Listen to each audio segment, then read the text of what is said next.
Chapter 1, verse 1. Paulos doulos theou, apostolos de Iesu Christou, katapistin electon theou, kai epigenosin aletheas tes kat eusebean. We will start by reading the New American Standard 95 and just seeing the connections there. So Paul, a bondservant of Christ, and this term bondservant is coming from the word doulos, which could also be translated slave. Bondservant is another way that can be translated, but really it's making sure you have a first century understanding in mind, but slave is a good translation. A slave of God and an apostle of Jesus Christ. For, and there's a footnote here in the New American Standard, or according to, the faith of those chosen of God and the knowledge of the truth, which is according to godliness. So we'll just go through here and comment on a few of these words. So first off, we have Paulos. Of course, that's Paul. And then we have immediately following this word here. So if we look at our SBL and using logos, if you highlight that word, you see in the bottom left there that it is a noun in the nominative singular masculine, just as Paulos is. And here the question is, what is the relationship between these words? And it would be one of apposition. So it's Paul, and then in apposition, a slave of God. So in translation, that's conveyed with a comma, Paul, comma, a bondservant of God and an apostle of Jesus Christ. Now, before we go any further, I should pause and say, in this whole section, there is no verb to work with. So the lack of verb is going to be something that's somewhat typical in the start of a epistle like this, where there's an implied Paul writing to. So there's going to be that supplied verb of writing this letter to. So, which we'll actually see in some following verses, which he picks up all the way back down in verse 4 when he talks about who he's writing to. So this is basically the whole sentence at its core is Paul writing to Titus. But we're jumping ahead a little bit there. So we have Paul, a slave of God, and de, post-positive, so this is coming after, but it would conceptually be connecting these two things. And again, we have apostolos, which is a noun in the nominative case. So we have two things in apposition. We have the first, which is Paul is a slave of God, and second, he is an apostle of Christ Jesus. Slave of God and an apostle of Christ Jesus.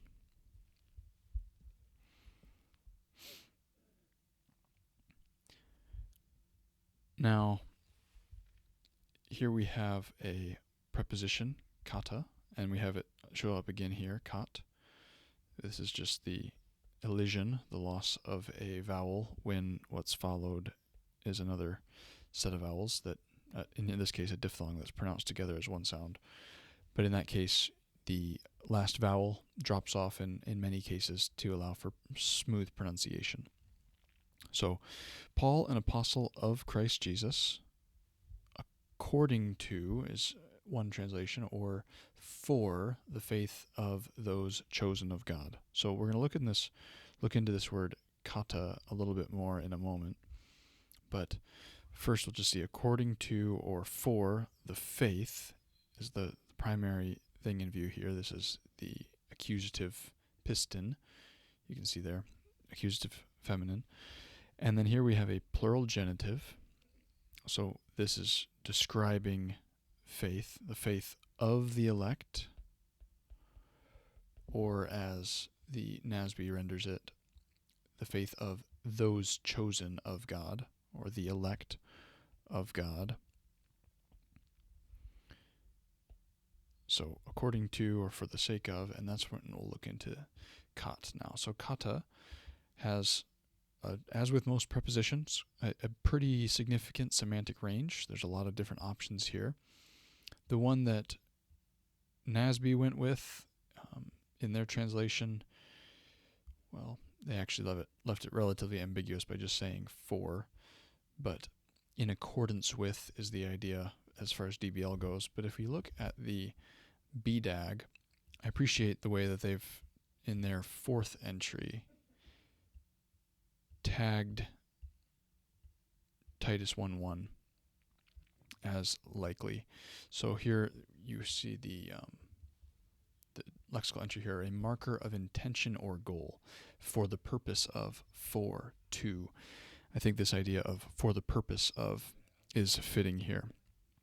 So Jesu Christu kata, for the purpose of, or the goal of, the faith of the elect of God.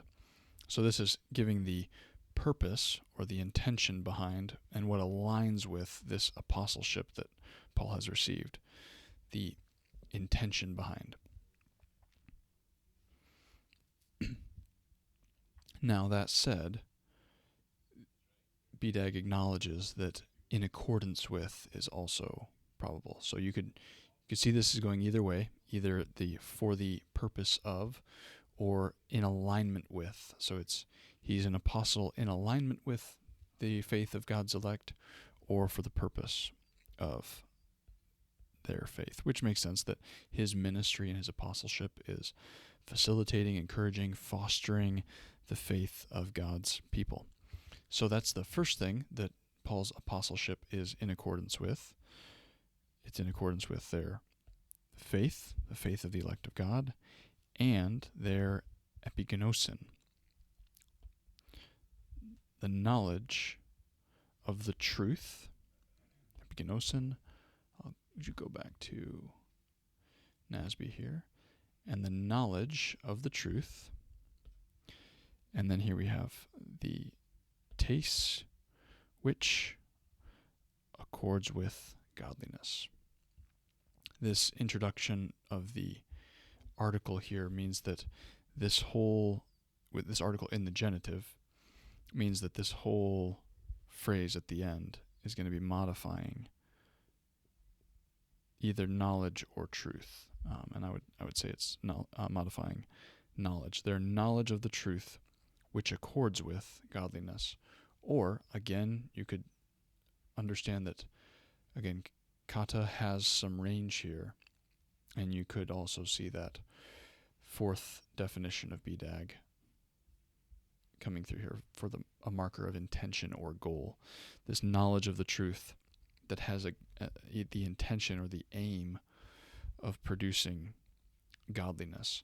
And whether you take this to be with the aim of producing godliness or that which accords with godliness, the important thing to see here that comes out even in the first sentence of Titus is the connection between the truth, knowledge of the truth, really I should include both of these, knowledge of the truth and how that connects with godliness. So even from the very beginning of this letter, which is loaded with practical implications, there's this emphasis on doctrine and living. Godliness and doctrine connected. There's no contradiction between these things, biblically understood. Biblically understood, doctrine and living and practical Christian living are integrally connected. Is to have doctrine and a knowledge of the truth that somehow doesn't accord with or doesn't have the purpose of godliness is to significantly miss the mark. But to also flip that around and have an emphasis on trying to live a certain way, have this godliness without then also understanding and having that foundation of doctrine and living is going to be to try to build something without a foundation. So even from the very beginning of this letter that is immensely practical and also very doctrinally rich with truths of the gospel, there's an emphasis on godly living being connected to doctrinal truth. And that is what Paul says is really what his apostleship accords with and is in line with, is producing and seeing the development of that faith in God's elect, and also a development in the understanding of the truth, of knowing the truth, so that there can be godly living. So that is the first verse of Titus.